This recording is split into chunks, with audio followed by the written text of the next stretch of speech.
মেহেদী হাসান মিরাজের নেতৃত্বে ওয়ানডে ক্রিকেটে নতুন যাত্রার শুরুর ম্যাচে বল হাতে রঙিন ছিল বাংলাদেশের পেসারদের পারফরম্যান্স। ৩ ম্যাচের ওয়ানডে সিরিজের প্রথম ওয়ানডেতে লঙ্কানদের কেবল ২৪৪ রানে অল আউট করে দিয়েছে বাংলাদেশ, যেখানে বড় ভূমিকা রেখেছেন টাইগারদের একাদশের দুই পেসার তাসকিন আহমেদ ও তানজিম হাসান সাকিব।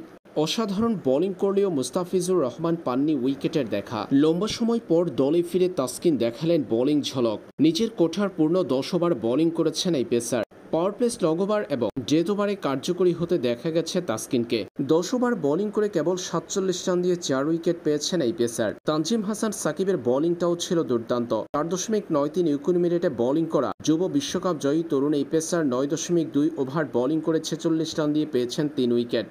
এই দুই বোলারের পাশাপাশি লেগি তানভীর ইসলাম এবং নাজমুল হোসেন শান্ত পেয়েছেন একটি করে উইকেটের দেখা। সব মিলিয়ে বোলারদের দাপুটে পারফরম্যান্সে লঙ্কানরা থামে কেবল ২৪৪ রানে।